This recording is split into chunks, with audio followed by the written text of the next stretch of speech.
Well, good morning here to everyone. Today's Friday, May the 17th. We've had quite a bit of stuff happening this week, but we chopped that Triticale and baled and wrapped some hay there on Monday and finished up covering one trench and wrapping the hay on Tuesday morning. Then it showered Tuesday afternoon, rained pretty good Wednesday, and yesterday cleared out really nice and sunny and breezy. And my son went out, he's planting, or hoping to get all the rest of our soybeans in today. I think he's got about 60 acres to plant, and we have some hay fields that are a little bit thin. We had Triticale in them over the winter.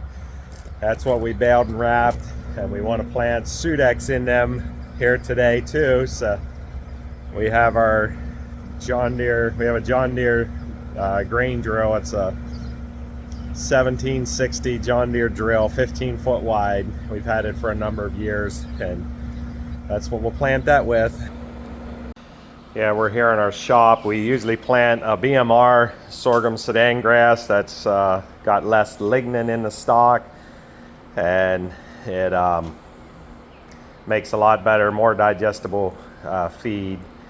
And yeah, we have some on this pallet. There's a couple bags of beans. We get most of our soybeans in those big totes that I showed you, but if you only need a few extra bags, we get them in bags. So we'll see how much of that we need. Then we got a whole skid here of the Sudex here, and then we have some sorghum seed over here that we'll plant as well.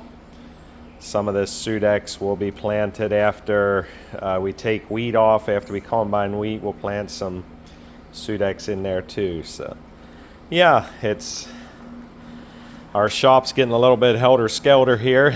As soon as we get done planting, we need to spend a day and get everything reorganized and get everything put away where it needs to be. But we have a couple skids of some planter parts here that were leftovers from whenever we rebuilt our corn planter. They sent everything along that they took off, so we need to find somewhere to put them till we can get rid of them. With the grain drill, it's what you sow small grain with, like wheat and rye, barley, oats, that kind of stuff, Triticale. But yeah, we also plant our Sudex with that. Yeah, you want it closer together.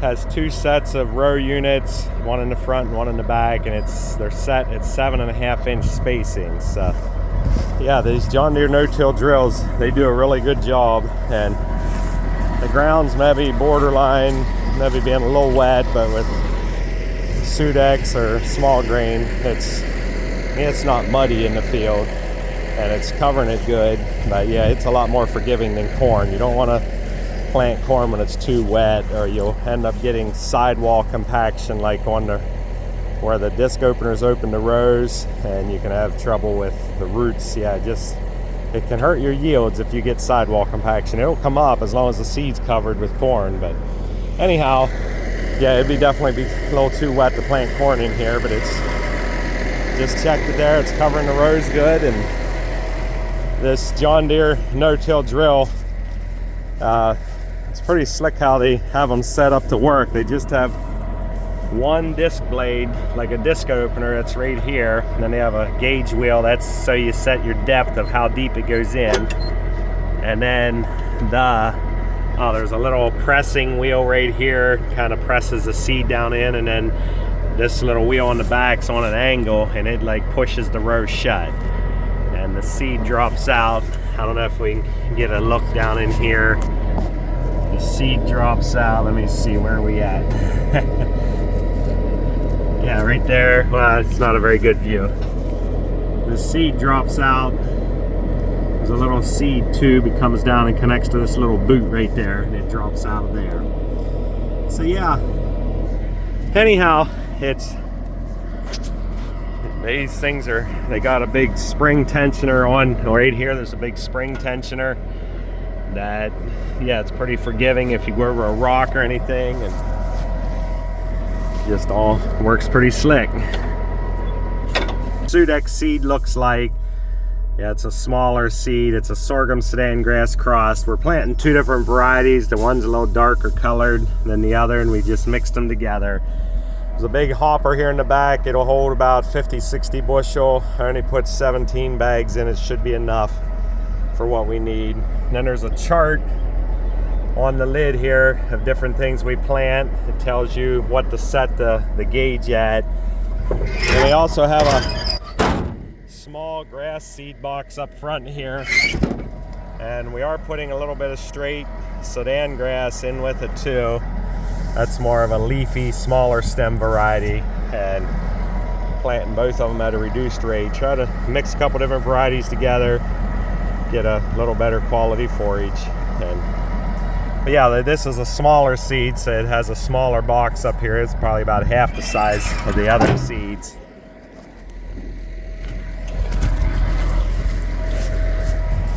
And then right here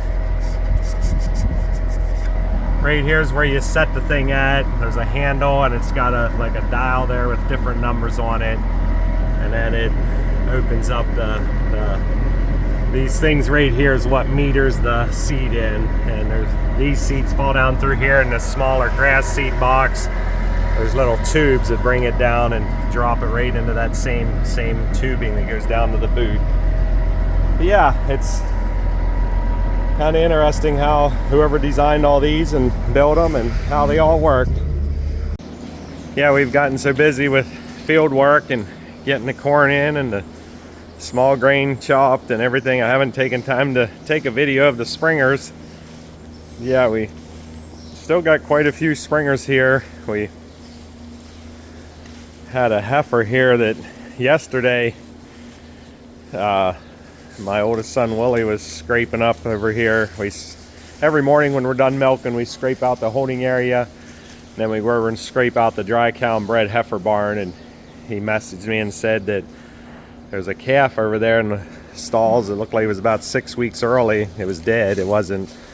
Yeah, I found a heifer that had a calf early. Not sure what'll become of her. Whenever they calve early like that, they don't bag up near as good, or their udder don't fill up near as good. You call it bagging up. I'm trying to see where she's at. Oh, there's a little red lineback calf that was born there during the night. It's a little heifer calf. And yeah, oh, over here she is. She looks a little rough right now, and like I said, she didn't bag up the greatest, but we'll probably try to milk her, see once what happens to her. Not sure why she would have calved a little early, but it happens sometimes on the farm. Probably, I don't know if we have 3 to 5 a year that might do that of various reasons. Yeah, it's her right there. Oh, the lighting in here isn't very good. Yeah, she got a big enough udder. I think we'll try to milk her and see what happens. She's a little small. Well, good morning here. Today is Wednesday, May the 29th, I think the date is. Yeah, today's when we're going to be direct cutting this field of Triticale. We're going to try and putting it in an ag bag. So I'm going to try to do some video of that. And yeah, the chopper just showed up. They got a little wagon that they kind of a running gear wagon that they put the header on. We got some preserver that we put in the chopper, and they're getting ready to head out to the field to get started.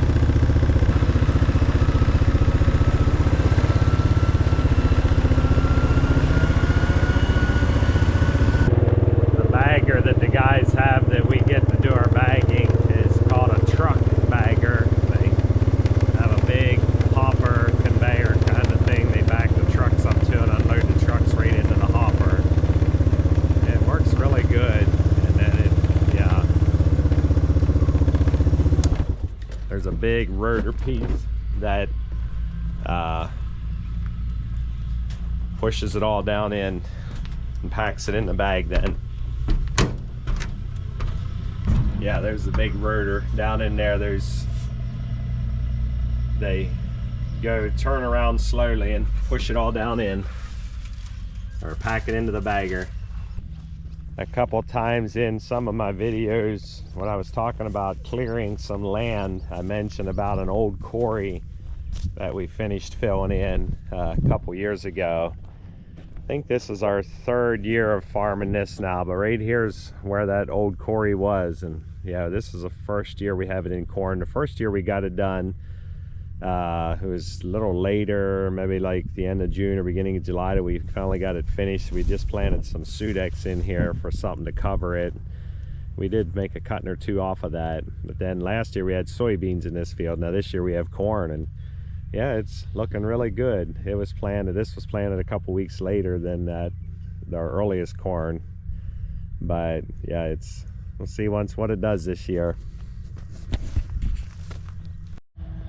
They're on the first round here of direct cutting this Triticale. There's a stream bed here that comes down along the edge of this field and turns down. Yeah, there's actually a little bit of water running in it yet. There was a lot of water running in it earlier. It actually starts from or is connected to our stream there on our home farm. This is probably, I don't know, half, 3/4 of a mile downstream. But yeah, when they open up the first round, they have to drive the truck right behind the chopper, and once they're got the first round done, they'll start going along the side then like they normally do.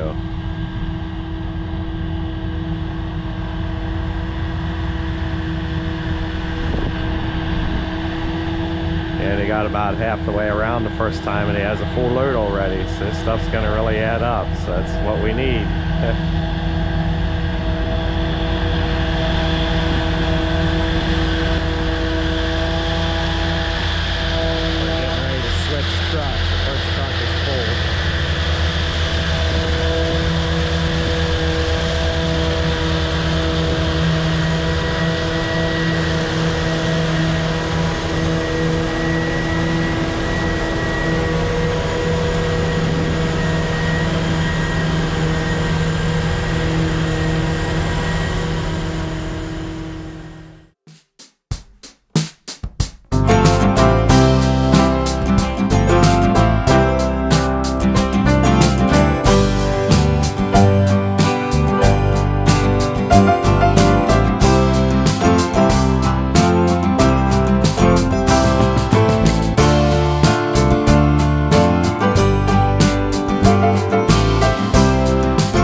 here's where we're laying the ag bag. It's right along the one wall of our trench. There's a lane that goes up along there.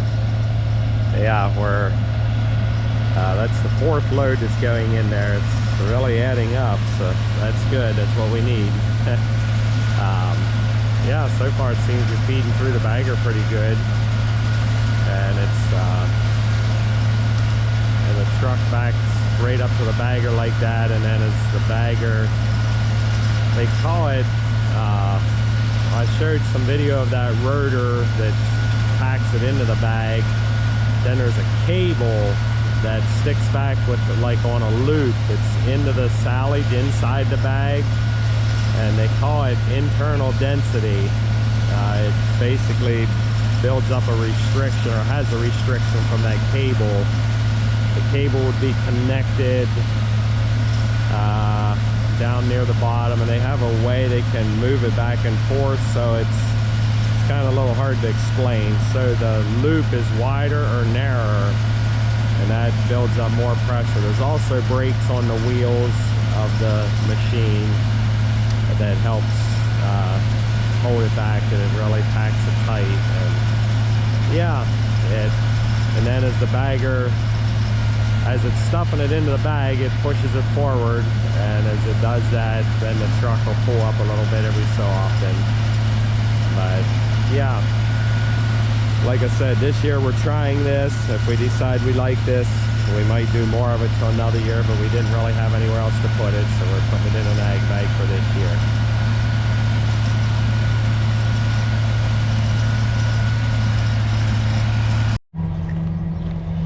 This Triticale that we're chopping today in the dough stage is, yeah,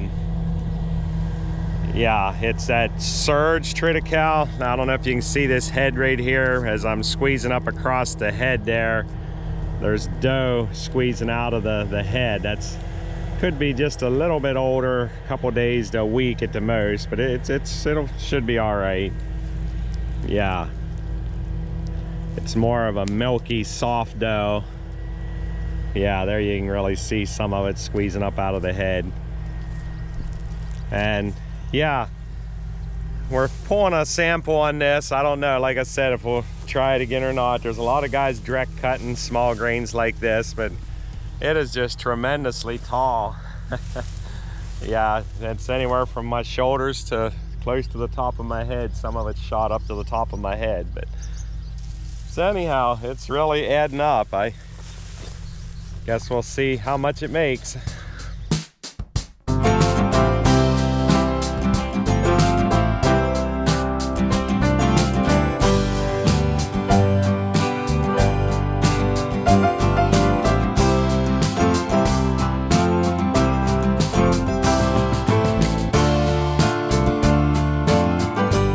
Yeah, I was talking to the guy that's running the chopper, and he was saying that it's getting to be a lot more guys doing this. A couple of the guys share this head, but there's 2 heads here in the area that I know of. There might be more than that probably, but there's 2 that they work with.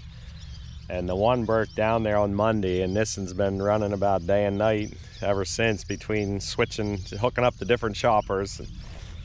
There's only about a 2-week period here probably that you do direct cut of the small grains. And then you can do sorghum with it in the fall, but you can do sorghum with the regular corn head too. But so yeah, it's